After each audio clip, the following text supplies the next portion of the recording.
What's going on, guys? Ted from Immersion here, and it's time for my final game of catch-up with the Unearthed Arcana articles regarding the new classes.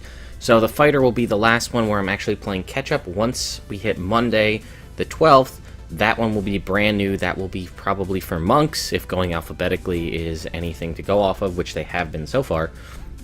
So we're going to go through the fighter martial archetypes. We got 4, which I thought was an interesting concept. We got 3 barbarians, which needed it. We got 2 bards, which I guess kind of did per published sources, although they have had a bunch of Unearthed Arcana. 3 new clerics, and 3 new druids. Fighters are one that we've seen the most content for, both in published sources as well as in Unearthed Arcana, but they chose to give us 4.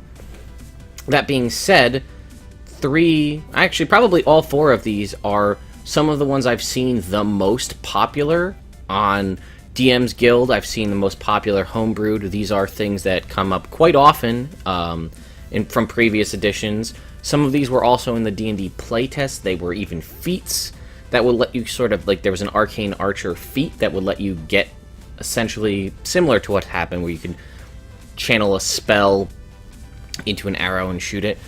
But what we're getting is the Arcane Archer, the Knight, the Samurai, and the Sharpshooter.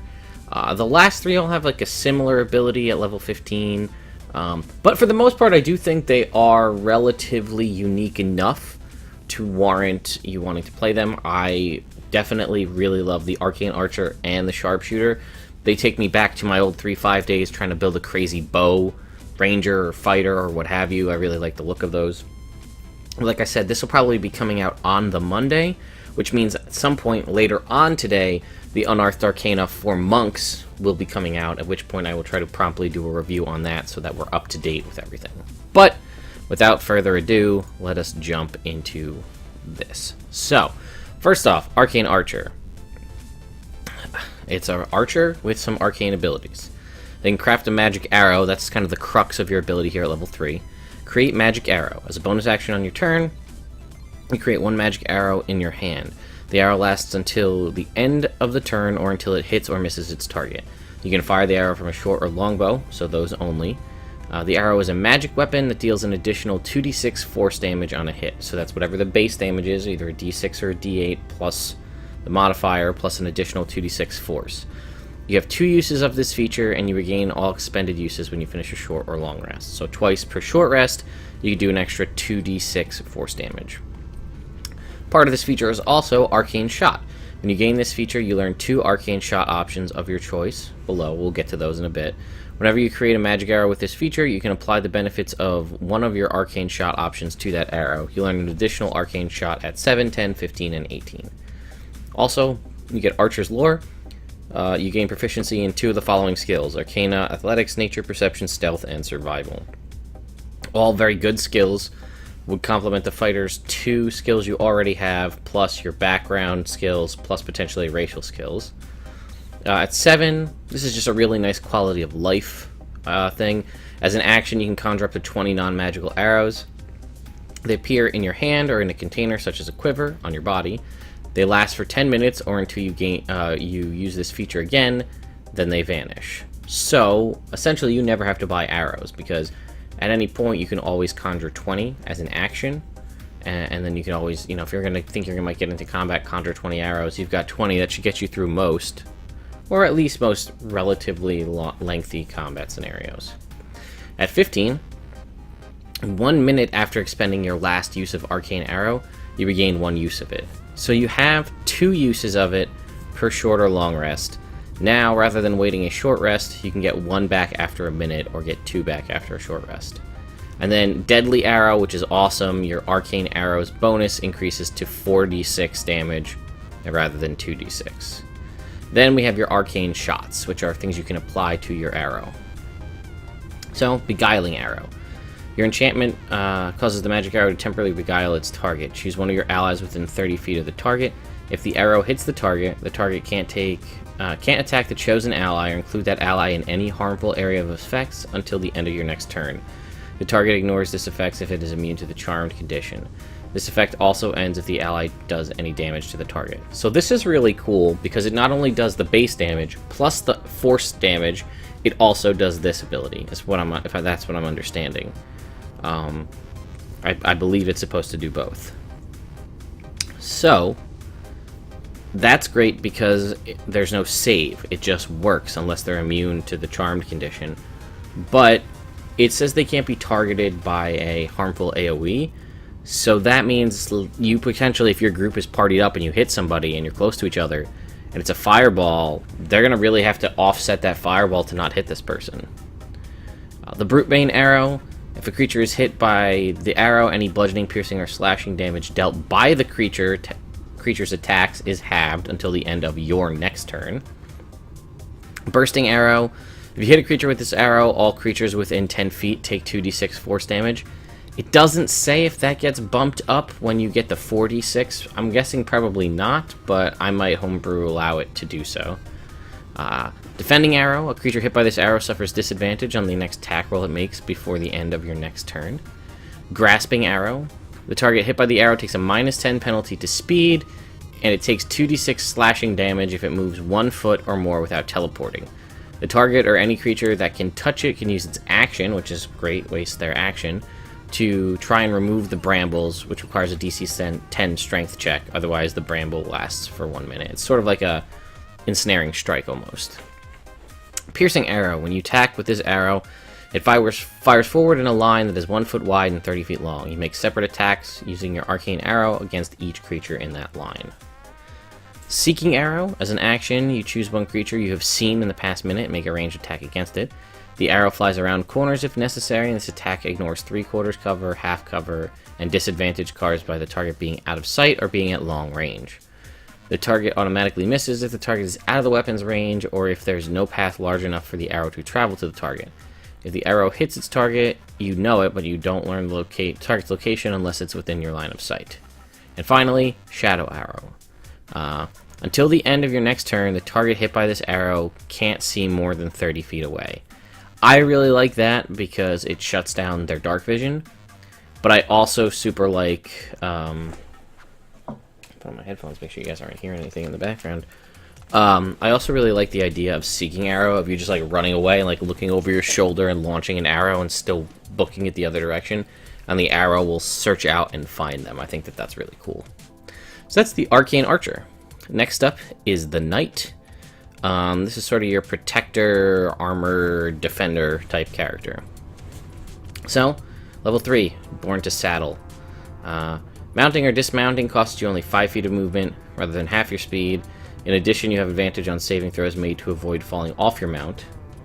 If you fall off, you can automatically land on your feet if you aren't incapacitated and you fall less than 10 feet. Also, you get Implacable Mark. When you hit a creature with a melee weapon, the target is marked by you until the end of your next turn. A creature ignores the effect if the target can't be frightened. The marked target has disadvantage on any attack roll against a creature other than you or someone else who marked it. If a target marked by you is within 5 feet of you and it moves at least 1 foot or makes an attack that suffers disadvantage from this feature, you can make one melee attack against it as your reaction. This attack roll has advantage, and if it hits, the attack's weapon deals extra damage to the target equal to your fighter level. You can make this special attack even if you have already expended your reaction this round, but not if you have already used your reaction this turn. Hold on, we're going to go back to that. You can make this attack 3 times, and you regain all expended uses of this when you finish a short or long rest. And there's that again, you can do this 3 times and get it back on a short or long rest that we talked about in a couple of the other videos. You can make this special attack even if you have already expended your reaction this round, but okay. So this is a little bit of a nomenclature thing, turns versus round. The round is the whole length of combat when all of the allies and all of the enemies go. If you go, that is your turn. So, if the enemy moves or hits an enemy, you can use your reaction, even if you've done something with your reaction again. The reason it says that is because if the enemy attacks your ally twice, you don't get to do it 2 reactions automatically. You can do it once, Like, you could at the beginning use your reaction to, I don't know, let's say you had the ability to cast Shield. Use your reaction, cast Shield at the start of the combat. Then it gets to the enemy's turn, and they're going to attack your buddy, who's next to you, then you can hit them as a reaction. That's how that would work. Okay, cleared it up a little bit. Just as a point of fact on that, while we're talking about Sneak Attack says it works once per turn. So, if you have a means to have multiple actions at different times in combat, like a Thief Rogue, for instance, where you have your one turn and then your one turn at your initiative minus 10, that first turn you can Sneak Attack, and that last turn you can Sneak Attack. Or if you get a turn later on per a Battlemaster fighter's like commanding attack or whatever it is, where you tell somebody else to make an attack, that attack can also be eligible for Sneak Attack. Just to throw that out there. Level 7, 2 skill proficiencies: Animal Handling, History, Insight, Persuasion, or Religion. Alternatively, you can lose one of those and gain a language of your choice. Hold the Line at level 10. As a reaction, when a creature moves at least 1 foot within 5 feet of you, you can make one melee weapon attack against that creature. If you hit, the attack's weapon deals extra damage to the target equal to half your fighter level, and the target's speed is reduced to 0 at the end of your turn. So this is essentially a Sentinel-style move. As a creature moves at least 1 foot within 5 feet of you, so they gotta be close up next to you. You can make an attack and drop their speed to 0 and deal extra damage. This Rapid Strike, your ability, you're going to see because the next 3 classes, the next 2 ones have it as well. If you have advantage on a weapon attack against a target on your turn, you can forego the advantage to immediately make an additional melee or additional weapon attack at the same target as a bonus action. And then Defender's Blade is your level 18 ability. You can use your reaction for an opportunity attack, even if you have already expended your reaction this round, but not if you have already used your reaction this turn. Again, it's another version of that. Just regardless, you can always do this. In addition, you have a +1 AC while wearing heavy armor. I feel like it's kind of weird that seems kind of tacked on at the end. I like it, but... and then they kind of have this little blurb here about how samurais and knights, they're not like true to history, they're more what's taken from pop culture. So, Samurai. Fighting Spirit. As a bonus action on your turn, you can give yourself 2 benefits. Advantage on all attack rolls and resistance to bludgeoning, piercing, and slashing damage. These benefits last until the end of your next turn. You can use this feature again 3 times, get them back on a short or long rest. They only get 1 thing at level 3, and that's it. But at the same time, advantage on all attacks, a Barbarian's resistance for this turn and till the end of your next turn is very solid. At level 7, you get Elegant Courtier. You add your Wisdom modifier and to any charisma check you make to persuade a noble or anyone else of high social status. You also gain proficiency in History, Insight, or Persuasion. You could choose one of those, or a language if you prefer. At 10, you get Unbreakable Will. You gain proficiency in Wisdom saving throws. If you already have this is a thing I really like. If you already have this proficiency, you gain proficiency in Intelligence or Charisma saves. Choose one. Which is nice because a lot of things where if you have proficiency in something and you get proficiency again, it doesn't do anything. Like, let's say you started off with Resilient Wisdom and then you got up to level 10 and then took that, then it just is a waste. Rapid Strike, same as it was for the Knight. Give up advantage on an attack to make an extra attack as a bonus action.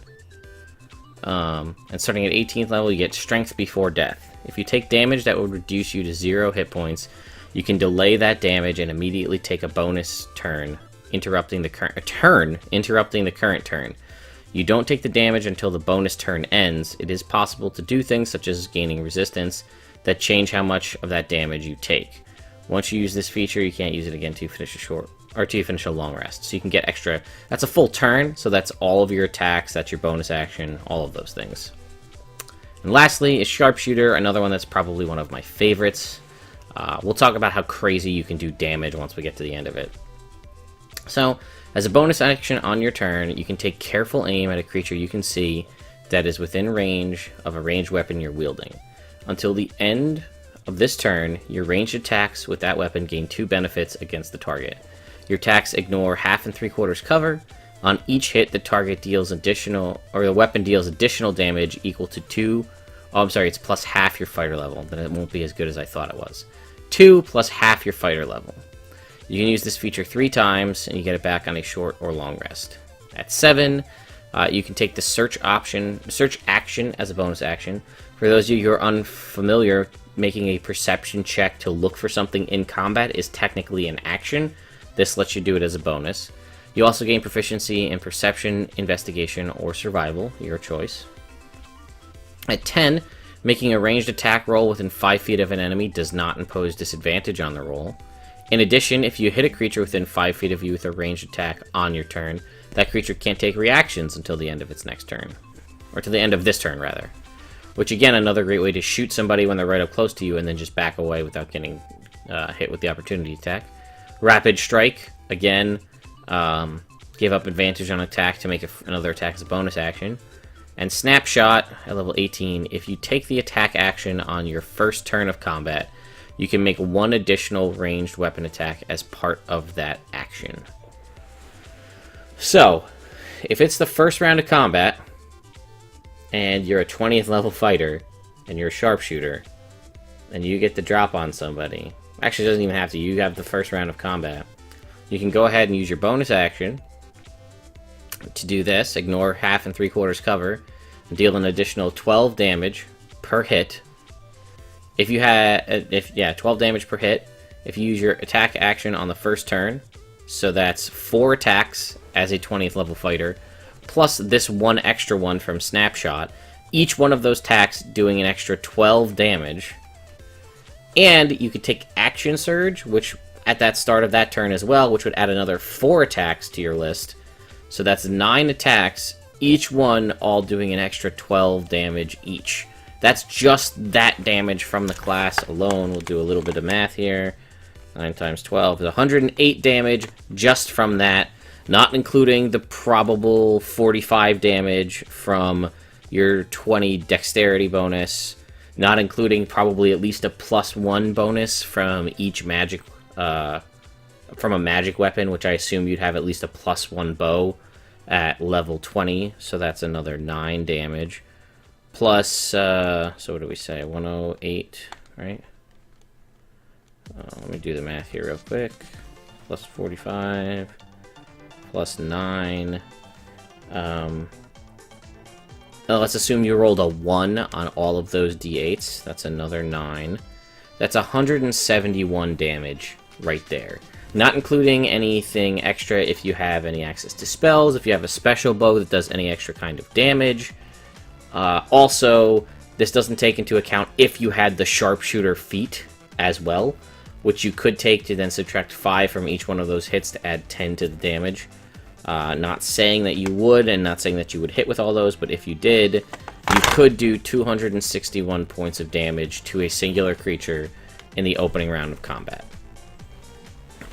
Not going to say that that's winning for the most damage in a turn, but it's definitely up there. So, yeah, just something to think about, how cool it could be. Again, that's a 20th level fighter in the optimum situation where you can hit with where you can hit with 9 rolls in a row, all with Sharpshooter. So, no guarantee that that's definitely going to happen, but at the same time, that also doesn't take into account if you crit on any of those. So, who knows? But anyway, guys, that's the 4 fighter archetypes, the martial archetypes, for this month, this kind of catching up on Unearthed Arcana article. Let me know what you guys think. I like a lot of these. I must confess, I'm not a huge fan of the knight at all. I like the samurai a lot, but I think I like it better only for its level 3 ability. I think this wouldn't be a bad thing to get a 3-level dip in for, let's say, a paladin. Perhaps go 3 levels in here.